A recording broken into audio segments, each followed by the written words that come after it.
We all knew that once Detroit lost to the Commanders, the trajectory of the entire NFC North was going to look a lot different going forward. And in doing that, the Packers get some bad news. We're going to talk about that in this video. We knew that Ben Johnson was being poached by a lot of NFL teams out there. There's a lot of vacancies.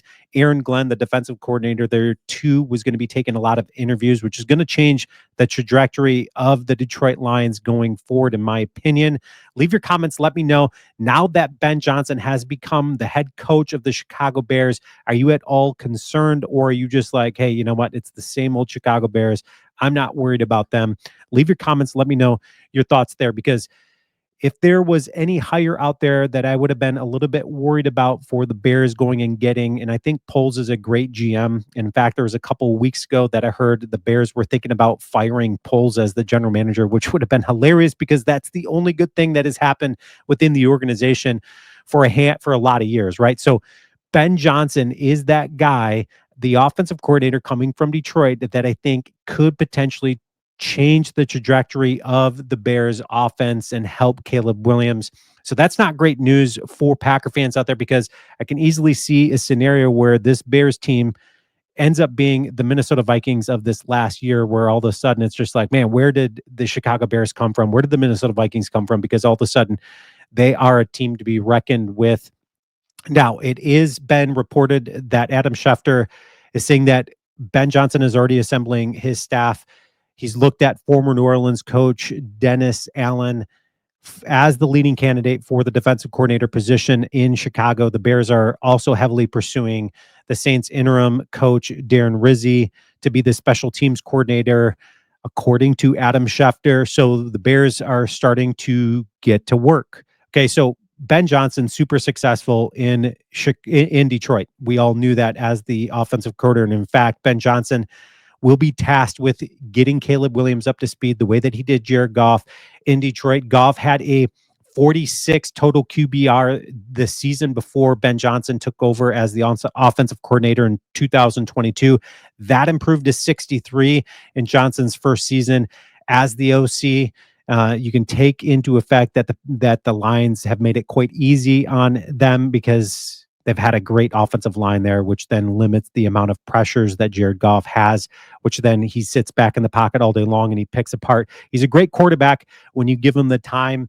I will give him that. Caleb Williams' QBR this season is 47, which ranked 28th in the league, and he had a league high 68 sacks. He's been sacked 68 times this season, so that's not helping his case there. But the Bears offense could certainly stand to benefit from some creativity that Ben Johnson did and displayed in Detroit. The Lions ranked number 1 in play action usage. The Bears, well, the Bears are ranked, I think, 30th in play action usage. So that's going to dramatically change the way that Caleb Williams and this Bears offense looks. Johnson is going to be inheriting the Bears' 10th pick overall, and they have, I believe, 4 picks within the top 72 picks, and they also have $74 million of cap space once they start readjusting some things there. So the Bears are going to have, they're already in a great situation when you look at just the personnel there in Chicago, and then you've got that. Okay, so it was reported also that Aaron Glenn has been talking to the New York Jets for them. It says Jets hope to hire defensive coordinator Aaron Glenn on Tuesday. And when I was talking to when I was talking to Detroit Lions fans, and I've talked to numerous ones since they lost in the playoffs, and it's just like, are you at all concerned, knowing that Ben Johnson's going to be leaving, knowing that Aaron Glenn is going to be leaving, are you at all concerned that the Detroit Lions are going to look a lot different this upcoming year than they did over the last couple of years? And they said, not at all. I'm not concerned at all. And I think that's just their fandom speaking, because if I were a Lions fan, I would be completely freaked out, because I've heard a lot of people say, no, this was Dan Campbell's offense. Ben Johnson was just there running it.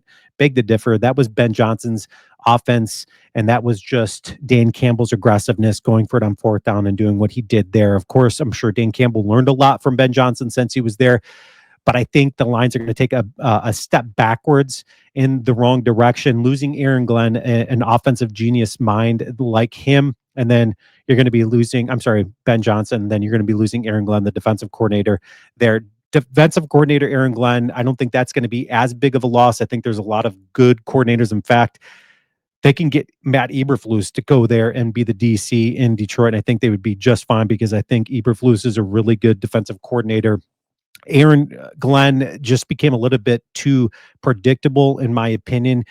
The dude only ran a man defense, and even despite the injuries, he still stayed in a man defense. He didn't adjust at all. Okay, so what else is coming out of Detroit? So when they're looking for their new OC, I'm hearing this out of Detroit. Well, they need to be Jared Goff approved, and also must be okay with Dan Campbell stepping in and being heavily involved. No significant philosophy changes, and then similar terminology. That's what they're looking for.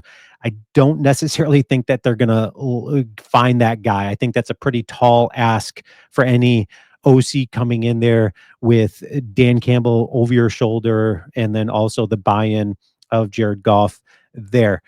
So the Packers, where do they sit? Okay, so the Packers, we know that they are in need of a D-line coach, and they've interviewed Casey Rogers. I think that is a great candidate for the Packers. When you start talking about Casey Rogers potentially becoming part of the Packers defensive staff there, Rogers spent the last 6 seasons in Tampa Bay and was the D-line coach there and the run game coordinator over the last 6 seasons. So how successful was Casey Rogers when you look at him as the run game coordinator and then the defensive line coach there in Tampa Bay? Well, as it sits right here, this year, when you look at opponent rushing yards per game, Tampa Bay ranked third this season. Green Bay was sixth. Green Bay, I thought, was pretty successful. They had a pretty good year defensively, especially when we're looking at years previous under Joe Barry.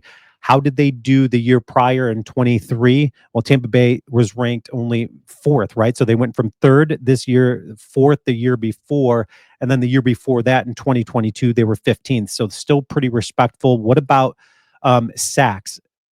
As it sits right here, the Tampa Bay Buccaneers had the sixth most sacks in the league, and the Packers had the eighth most sacks in the league. What about tackles for loss? As it sits right here, the Packers had they were just above Tampa Bay there at the 9 seed. Tampa Bay was the 10 seed. So I think this would be an improvement for the Packers D line. I think this would be a win going and getting a guy like Casey Rogers. That's my take on that. Also, leave your comments regarding that also, and who you think should get the Packers defensive line position in Green Bay. Also, again, leave your comments. Let me know, are you worried about Ben Johnson joining the Chicago Bears as the head coach there? And as always, go Pack Go.